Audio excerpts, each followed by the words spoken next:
আসসালামু আলাইকুম বিয়াস, স্বপ্ন রান্না রেসিপি থেকে আপনাদেরকে সবাইকে শুভেচ্ছা জানাচ্ছি।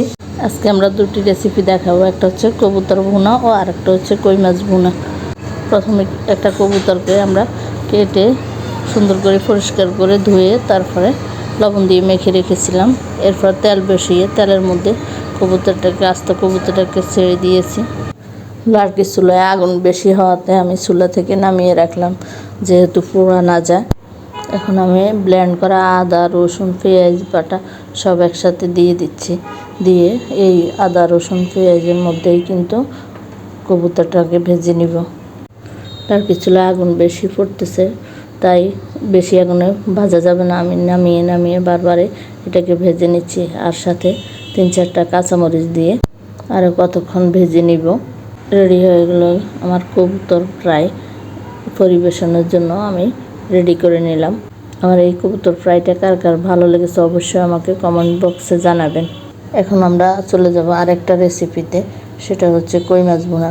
কই মাছগুলো আমি ভালো করে কেটে ধুয়ে পরিষ্কার করে নিয়েছি। এই কই মাছগুলো কিন্তু গ্রাম থেকে নিয়ে এসেছি। এটা কোনো চাষের কই মাছ না, দেশি একদম খাঁটি কই মাছ।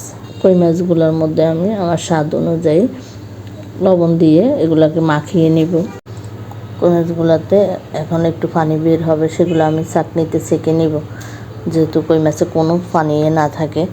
এবার চুলাতে প্যানে তেল দিয়ে দিব আমি কই মাছগুলোকে একটা করে। যেহেতু আমি কড়াইতে তেল বেশি দিই নাই, সেহেতু 3-4 মিনিট পরে আমি মাছগুলোকে এভাবে ঘুরিয়ে দিব। এভাবে 5-6 মিনিট পরে আমি মাছগুলোকে আবারও উল্টিয়ে দিব।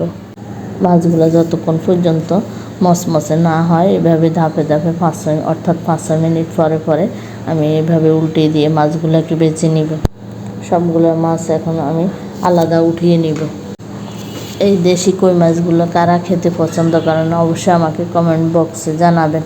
আর আজকে আমরা যে পদ্ধতিতে মাছটা ভুনা করেছি সে পদ্ধতিতে অবশ্যই কাটা কম লাগবে। এখন আমি ফ্রাই প্যানে তেল দিয়ে দিলাম।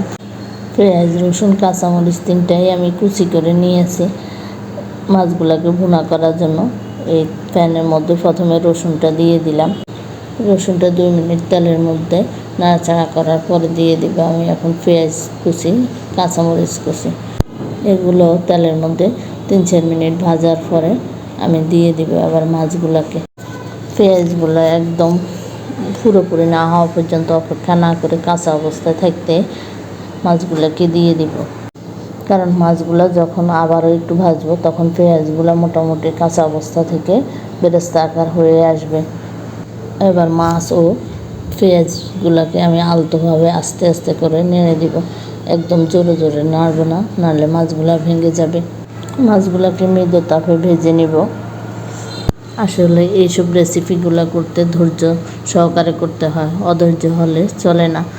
তাই মৃদু তাপেই কিন্তু এগুলা করতে হবে। কথা বলতে আমার মাছ ভুনাটা রেডি হয়ে এসেছে। এখন আমি একটা ট্রেতে পরিবেশনের জন্য রেডি করে নিব। এতক্ষণ যারা আমার সাথে এই রেসিপি দেখার জন্য ছিলেন তাদেরকে অসংখ্য ধন্যবাদ জানাচ্ছি। আর আমার ভিডিওটি যদি ভালো লেগে থাকে অবশ্যই আমাকে লাইক, কমেন্ট, সাবস্ক্রাইব করবেন। আজকের জন্য বিদায়, টাটা, গুড বাই, আল্লাহ হাফেজ।